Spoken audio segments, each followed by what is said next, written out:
Welcome to the Lula SME Growth Series, where we explore the innovations shaping South Africa's SME landscape.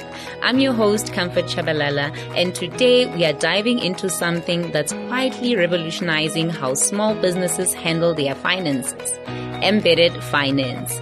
If you've ever wished your business banking could work seamlessly in the background while you focus on what you do best, this conversation is for you. Joining me is David Winter, Senior Vice President of Business Development at Lula, who's been at the forefront of bringing embedded finance solutions to South African SMEs.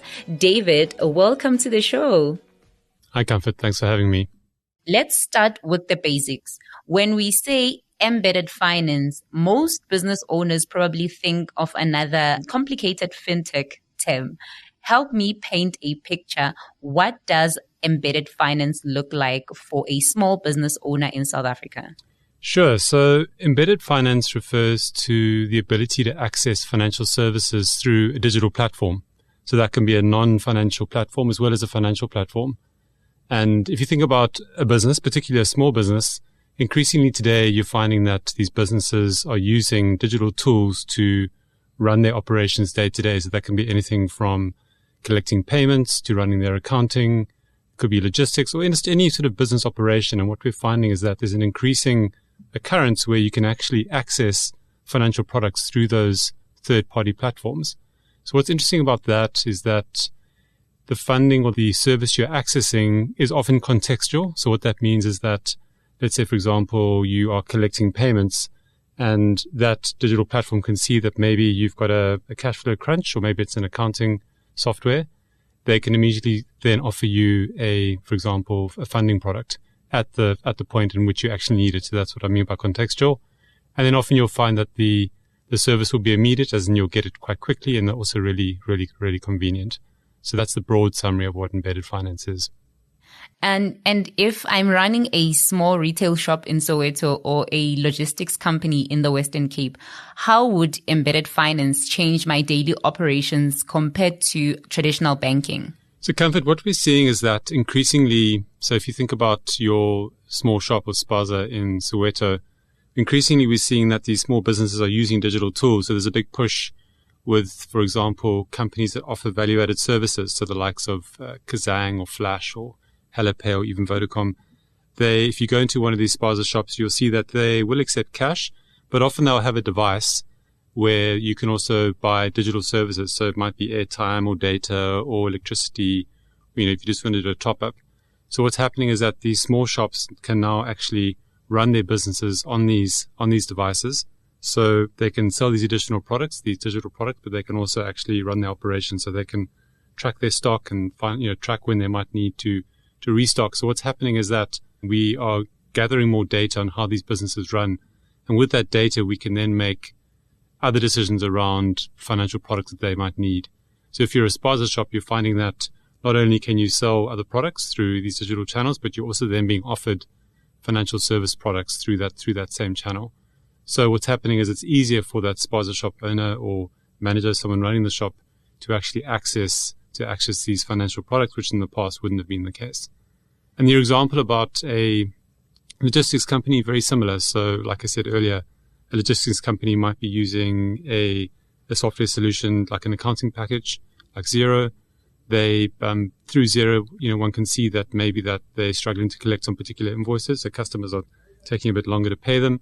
So because of that cash crunch, they can then be offered a loan or funding product to then help solve that particular funding problem. So it goes back to my original definition. It's much more, there's ability to look at the context of a business, understand when they might need a product, and through gathering all that data, by tracking what's happening in that business, you could then offer them the right product at the right time. Oh, okay. You work with hundreds of SMEs through Lula, right? What are the biggest financial headaches you are seeing that embedded finance can actually solve? What keeps these business owners up at night? Comfort, it's that age-old problem of cash flow. There's that classic saying of revenue's vanity, profit is sanity, and cash flow is reality. So when we say cash flow, we mean the actual working capital, the money you need to run the business. If you're running any business, you have to spend money to start the business, but also just to run it. So let's say you sell bottles of water. In order to offer that product to customers, you need to obviously source the bottles. You need to find the water You have to clean it, package it, and then distribute it. So all that costs money. So you incur a lot of sort of costs up front, and then you have to get that product in front of a customer. And depending on who that customer is, it could be a retail store or a wholesaler or even direct to a customer. It can take time to then collect that money. And so a cash flow problem is when there's a mistiming. So that the timing between when you incur costs and the time it takes to actually collect on the money you've spent or the product you've sold. And that's where you get a cash flow crunch. So if there's a mistiming between you spending money and you receiving money back from the product you're selling or the service you're selling. And that's the biggest headache for these small businesses. They often have to wear many hats, and it takes a lot of effort to run these businesses. And, often they will start these businesses because it's a passion or something they're really interested in, but not everyone's necessarily interested in, sitting up at night and figuring out your cash flow, doing your accounting or keeping on top of that. So that typically is the biggest headache, getting access to working capital. Typically, they would go to their bank and either the bank would say no, we need some form of security to give you funding, or they'll just be really slow. So you need to have a lot of time, and often your business needs to be at a particular size before a bank would even consider talking to you. So the biggest headache we see is really just getting access to that working capital at the right time. We're seeing a rapid shift towards digital platforms. How are these platforms becoming a central hub for financial services for South African SMEs? Yeah, I think it's definitely, I think we can also see it in our own day-to-day lives, the fact that we spend a lot more time on their phones. Everything's becoming much more digital. And that's the same for us personally, but it's also the same for businesses. As these digital platforms and systems get more sophisticated, we're seeing more and more tooling being produced for small businesses just to effectively run a business day to day. And so I guess the most obvious one or common one we're seeing is just the rise of these e-commerce marketplaces. So Takealot's been around for many years, but recently we've seen Amazon move into the market. So in the past, you would sell a product sort of directly to a customer, and then a business might start a website and do it themselves. But increasingly now they're seeing that actually you need to be selling your product in multiple products. So you need to be on an e-commerce platform, or you need to be selling on Instagram or on Facebook or multiple channels. So that's on the rise.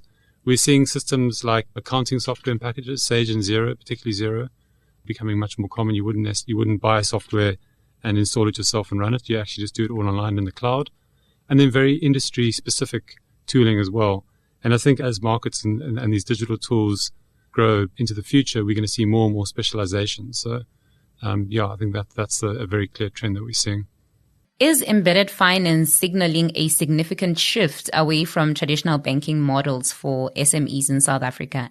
And if so, what does this mean for incumbent banks? I think there's a definite shift. I think if we reflect back, banks typically actually haven't served most SMEs.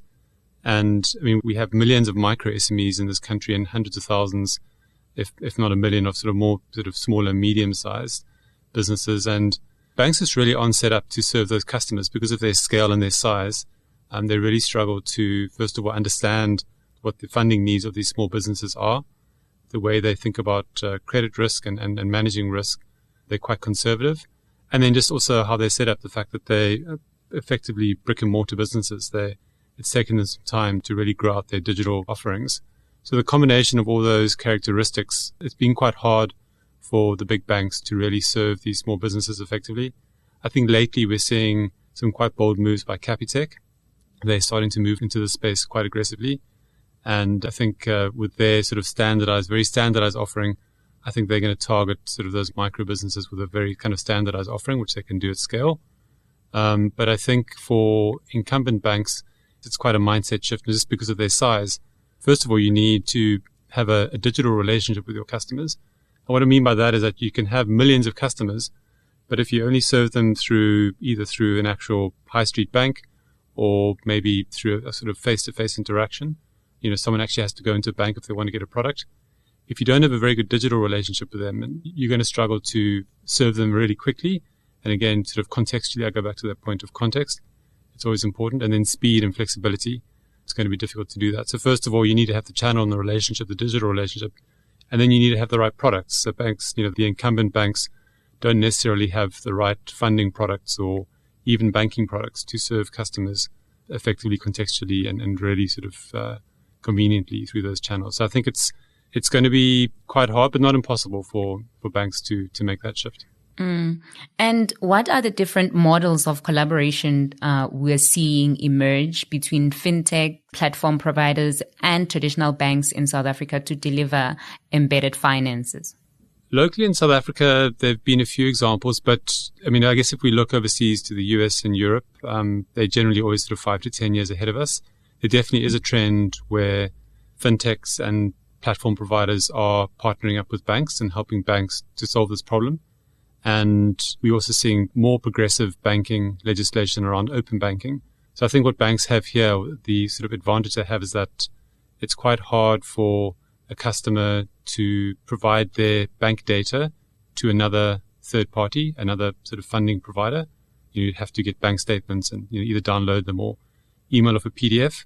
Whereas particularly in Europe, there's this idea of open banking where your banking data is your own, and it's very easy for a third party to get access to your banking data through these integrations via API. And we're starting to see a slow shift in this market, but it's not happening very quickly.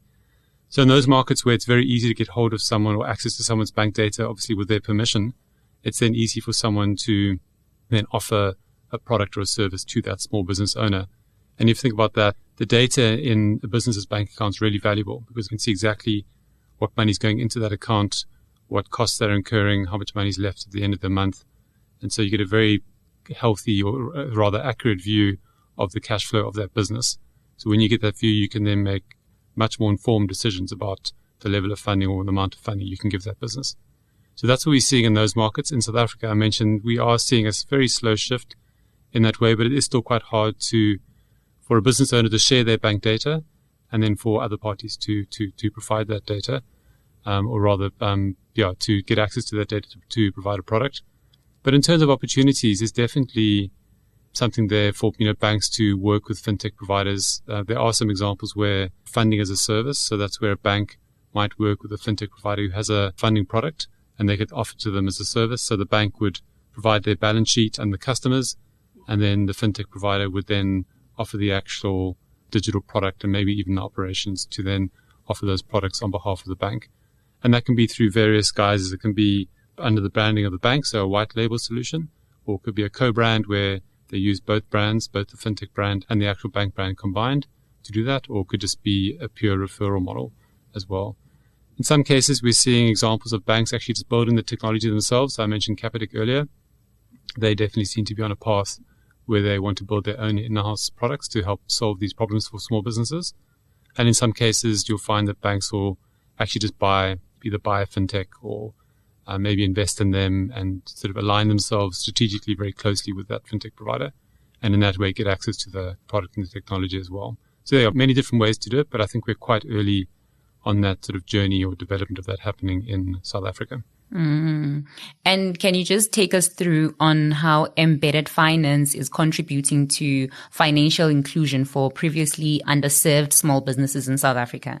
Yeah, sure. Maybe I can give an example around payments. So we've all seen the fact that it's become much more common for you to pay with a card or maybe with your phone or your watch. You can tap. There's a lot of that happening. So we've seen there's been this big increase in the ability to use digital payments at point of sale. So what's happened there, and I guess the real standout there, the banks have done this for years, but generally in quite sort of formal businesses, but the likes of Yoko, Ikoka, and the value-added service providers I mentioned earlier, Kazang, Flash, HelloPay, Vodacom, they've also increasingly moved into that space. It's much more common that you'd walk into a small business and you could pay with a card. You could still pay with cash, but it's becoming much more common that you can pay with a card or your phone. And what that means is that generates a lot of payment data on that business. So you can see revenue, you can see money coming into that business, you can see how consistently they get paid, the values they get paid, the volumes, etc.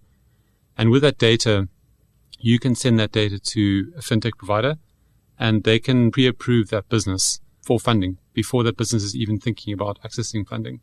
So what that means is that small business owner who previously would never have access to bank funding or any other form of funding has this ability to get funding through their payment provider.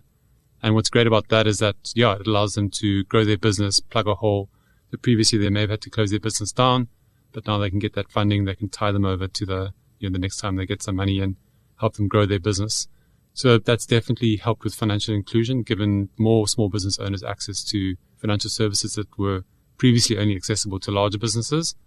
And then as well, you find that a lot of, particularly in the micro space, some of these business owners don't have a credit history. We call that a thin file. So what's an important data point when trying to assess how much funding you want to give to a business? You would look at how their relationship with how they manage credit. Often it's usually consumer credit. We don't have a lot of business credit or funding data in this country, but we can, one can look at consumer lending. So customers who were traditionally known as thin file, they could also get access to funding through embedded finance, through, for example, the payment provider or the accounting provider. And then also in the case of foreigners, it's quite hard for foreigners to even open a bank account. So the case for them, it also allows them to access funding where traditionally in the past that wouldn't have been the case. And how can SMEs best prepare themselves to leverage the full potential of embedded finance? I think what's important there, the fact that, so I've mentioned, if you use any form of digital solution or platform, it's about building up, I guess, a bit of a history of data. So, for example, if it's payments, it's that payment data. It's important there to understand if there is a funding product available through your payment provider, as an example. It's important to understand what the minimum criteria are in order for you to qualify for funding. So speak to your payment provider, speak to your accounting provider, speak to the marketplace. If you're selling on an e-commerce marketplace, find out if funding's available, find out what you need to do, what are the sales levels you need to hit in order to qualify for that funding. So often it's about consistency, making sure that you're using that particular service on a consistent basis to continually then qualify for funding. So keep good digital records, i.e. use that platform consistently if you know you can access funding through that particular channel. And then at the same time, try and maintain a good credit record, because that is considered when making that decision. You're not just completely sort of pre-approved and given funding. They will also look at how you manage your credit, because that is an example or reflection of how you might manage the funding that you're provided as a business owner. So that's important. So I think it's important to embrace digital tools, embrace digital platforms. It's undeniable. One can't ignore it. It's not going away. It's only going to increase. Our economy is becoming more and more digital. And the longer you ignore it, you're just going to get left behind. That's so true. Looking ahead, what trends are you seeing in embedded finance that could impact how SMEs operate in the next 2 to 3 years? So Comfort, I think, just reflecting back on what we've discussed, I think it's going to be all those trends I touched on. So a shift to easier access to data, so open banking. Banks will become more open. You will own your data. I think just with the rise of AI, we haven't quite seen it yet. A lot of AI is focused on large language models and I guess areas of businesses focused around maybe customer service or giving business owners much more personalized service. But I think increasingly we'll see that sort of move more into the product space. So I go back to that first point about contextual funding.